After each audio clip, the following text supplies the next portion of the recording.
Vince McMahon documentary is here, and I'm here to break it down for you guys. Hey, what's going on, guys? It's Kevin Zwicker from Fast Hunt coming at you. And before I get into this video, please remember to like and subscribe. It helps the channel out in more ways than you even know. Plus, it's free.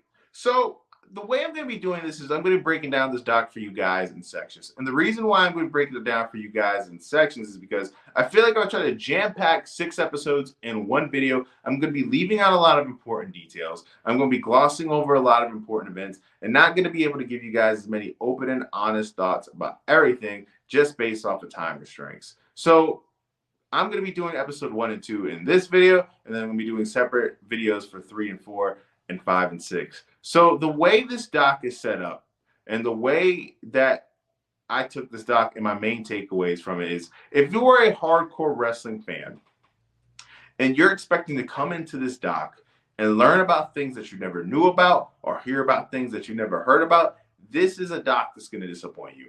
A lot of the things that are talked about in this doc are things that have been talked about a million different times. You've had many different documentaries about them, many different books, many different YouTube videos. So we're not covering new ground in this video. But the main takeaway that I do have is, if you are somebody who were interested in hearing about Vince McMahon's thoughts and other wrestlers' thoughts on certain individuals in the business, certain events in the business, or scandals in the business, this is a doc that's really going to pique your interest, and it's really going to have you take a look and see just how dark and insidious the wrestling business was, especially in the 80s and 90s. There was a quote in the second episode by Tony Atlas where he was talking about how we really did abuse women back then. We treated them as toys. And that statement stuck into my brain throughout the whole doc. It was one of those things that I kept coming back to, because just looking at the different scandals that were particularly brought up in the first 2 episodes, it really makes your heart sink. Now, a lot of the interviews that were done in this doc were done in 2021. The Vince McMahon interviews that were done in 2021, well before the dark and insidious accusations that he's facing right now in this lawsuit that he has with Janelle Grant that got him rightfully ousted from the WWE. And this first episode is talking about Vince McMahon's upbringing. If you don't know Vince McMahon's story, he was raised by his mother and his abusive stepfather in a trailer park in North Carolina. He didn't meet his real father until he was 12 years old. I remember seeing an interview in Playboy from Vince McMahon over 20 years ago that they brought up later in the doc, where he talked about his stepfather. And one of the quotes that stuck out to me in my mind was, he talked about how he was mad when his stepfather passed because he wasn't the reason behind his stepfather passing. And that just kind of shows you how much hate that Vince had towards this man. Vince talks about, and you could really take away from this first doc, that how much he admired his father and how much his father's approval meant to him. He talked about how when he first met him, he ran to his father to give him a hug, and his father kind of just stopped him, gave him a pat on the back. And that was kind of like a screenshot of their relationship. Now, the other person who is the main talking head in this video is Hulk Hogan. Hulk Hogan and Vince McMahon are the 2 biggest figures of these first 2 episodes. And that is one deadly tag team, isn't it? Vince and Hogan. So in this doc, you hear a lot from Vince's family, Shane, Stephanie, his wife, Linda. You hear from Paul Heyman in little bits and pieces, because Paul Heyman kind of is the bridge between Vince Sr. and Vince Jr. If you do not know, Paul Heyman was a photographer for Vince Sr. in his teenage years. You hear thoughts from David Shoemaker, who works with Peter Rosenberg on Cheap Heat and The Ringer. You hear Bob Costas, who is a legendary figure in sports media. You hear Sharon Mazer, who is a big-time author and has done many books on wrestling. And in the second episode, which I'm going to get to in a little bit, you're going to hear from Vince McMahon's biggest op. Another takeaway, man, from this first episode, and it's going to be a theme throughout the series, is just how deflective Vince McMahon is when it comes to taking accountability for things that have happened. It's always oh, this happened because of this, or this happened because of that person. It's never, I screwed up, that's on me, it was my fault, the buck stops with me because I'm the boss. It was always deflection. And a person who, and we should have known this, right? Just based off of his pod and based off of how long he's been close to Vince, was Vince McMahon's ride or die, or the guy who never has anything negative to say about Vince, is his right-hand man, Bruce Pritchard. And it's just insane to see how much this man defends Vince. Vince can do no wrong in this man's eyes, and it's really disturbing. Now, if you were expecting to get into the scandals in the first episode, you don't really get too much into that. You start getting into that in the second episode. And one of the quotes that really stuck in my mind was from Tony Atlas, who Tony Atlas is kind of the unsung MVP to this doc in my eyes. And it's funny. If you watch this doc, man, this guy has like a Fred Flintstone type fit on. Like this suit, but it doesn't have any sleeves. And it's like a burgundy shirt with like this bright red tie. It's just funny looking at this guy. But he said something very serious, and it stuck out in my mind. He talked about women, and he said, we really abused women, and we treated them like toys. And if you look back at the series, he's not lying. That is what happened. Just looking back on the history of the business, they touched upon this. They touched upon the Jimmy Snuka scandal, where he allegedly put a permanent end to his girlfriend at the time. You see them talk about the Ring Boy scandal. And if you don't know what the Ring Boy scandal is, the Ring Boy scandal is something that happened in the early 90s that involved Mel Phillips, who was a ring announcer at the time. It involved Terry Garvin. It involved Pat Patterson. And allegedly what went down was Mel Phillips inappropriately had relations with a young boy at the time, Tom Cole. And Terry Garvin and Pat Patterson knew about it, didn't say anything about it. You saw quotes from Bret Hart talking about it. And Bret talked about how it was an open secret that they knew something was going on with the Ring Boys. And it's just sad to think about it. If you know about the story of Tom Cole, you know that he compromised himself to a permanent end a few years ago. And to just think about this story, man, think about this. For many people, working for the WWE is a dream. It's something that many people fantasize about. Hell, even I would love to work for the WWE, obviously, if I'm doing this.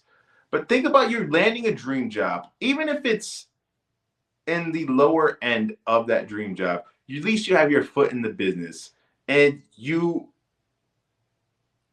deal with one of the most traumatic things that could possibly happen to you at that dream job. And it's like, it really screws with your brain. To just think about the pain that this young man went through. He was in so much pain that he did what he did to himself. And it's hard to really put in words. But those guys were ousted. The only person that was brought back was Pat Patterson. You have Tony Atlas accused Pat Patterson of touching him inappropriately. And we saw in that documentary when when Tony Atlas was asked and pushed on why he didn't say anything. And Tony Atlas has to say something to who? Pat is the booker. Pat is the right-hand man to Vince. And they never told him, say something to Vince. And he just laughed in his face like that's not even an option in this business. Because you sitting there even trying to raise or ruffle any type of feathers will get you ousted. Because Pat was more important than any other wrestler outside of Hulk Hogan. And we get into this doc about Hulk Hogan a lot. About how Vince McMahon and Hulk Hogan were kind of symbiotic. How everything that Hulk Hogan said was basically written by Vince McMahon. How Vince McMahon was using Hogan as a mouthpiece to get everything that he got out. They go into detail about WrestleMania 3 and As you know, if you are a hardcore fan, WrestleMania 3's attendance has been disputed many different times. They go with the number 90,000. Another funny thing that was funny about this was you had Bruce and Vince say 90,000, but then you have Hogan say 90,172. And it's like, why was that necessary to add that 172? Like, I felt like one of those things where like he lied to lie. And if we know about Hogan's past when it comes to like exaggerating and telling these tall tales, it's like he's really leaning into that. And I don't think he's purposely leaning into that by saying, that number. But it was just funny for me. You talk about the gamble of WrestleMania and how much of a gamble it was for Vince McMahon financially. That's not something that we don't already know. We've heard a million different stories about that. That's not anything that's, out of the ordinary. And the second scandal that is talked about is the Rita Chatterton scandal. Now, if you don't know what that is, Rita Chatterton was the first female referee in the WWF, and she actually sued Vince McMahon multiple times, because Vince McMahon allegedly had, eventually, I don't even know how would you say this for YouTube, where he had unwarranted advances and forced himself upon her. Now, if you know about this scandal, this is something that has been under the radar for a lot until the last couple of years.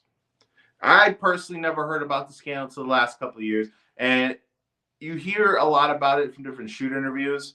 I remember seeing a comment by Greg Valentine that really just kind of encapsulates the toxic environment that wrestling was. He didn't believe it was true because Rita wasn't attractive enough.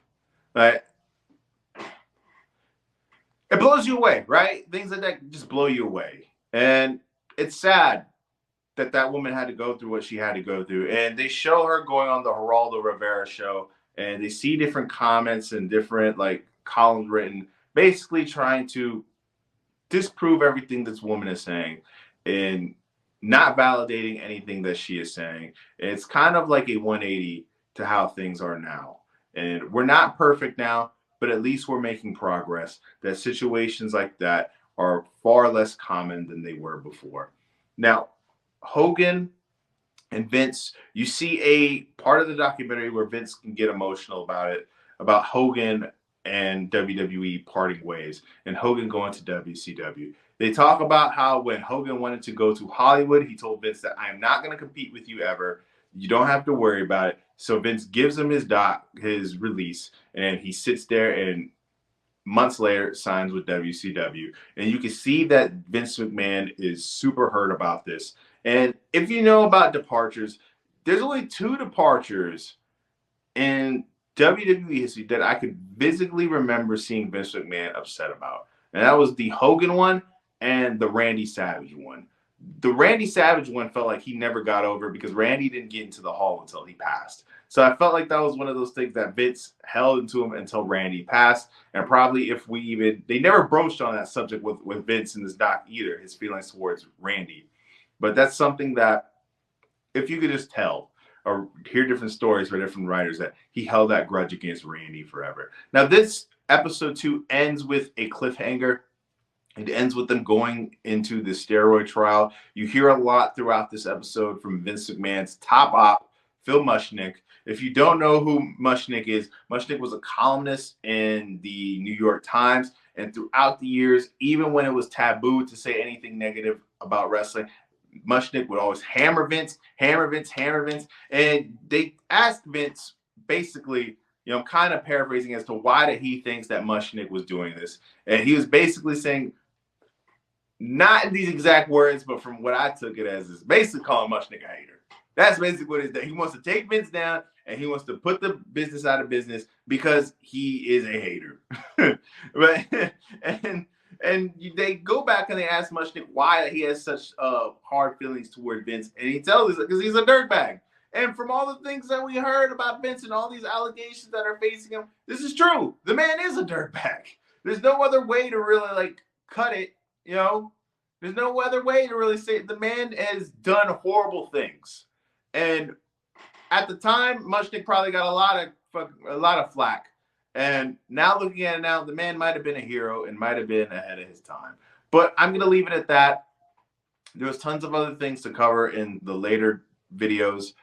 More getting into the current scandal that he's facing. If you are interested in that, really be hyped up for episode 5 and 6, because that's where I'm really going to get deeper into that. The next episodes 3 and 4, we're going to be talking a lot about the Monday Night Wars. They talked about it a little bit towards the end of episode 2, but like I said, that's not something that we haven't heard about. But you are going to hear a lot of unfiltered thoughts on it from Vince McMahon's end and different stars from that era. So look forward to that. Like I said, this is just episode 1 and 2. I got other things coming for you guys. Let me know your thoughts below. What did you think about episode 1 and 2? What are your thoughts on the doc? Period. Is this something that you are looking forward to? Just let me know. Remember to like and subscribe. I'm Kevin Zwicker. I'm out.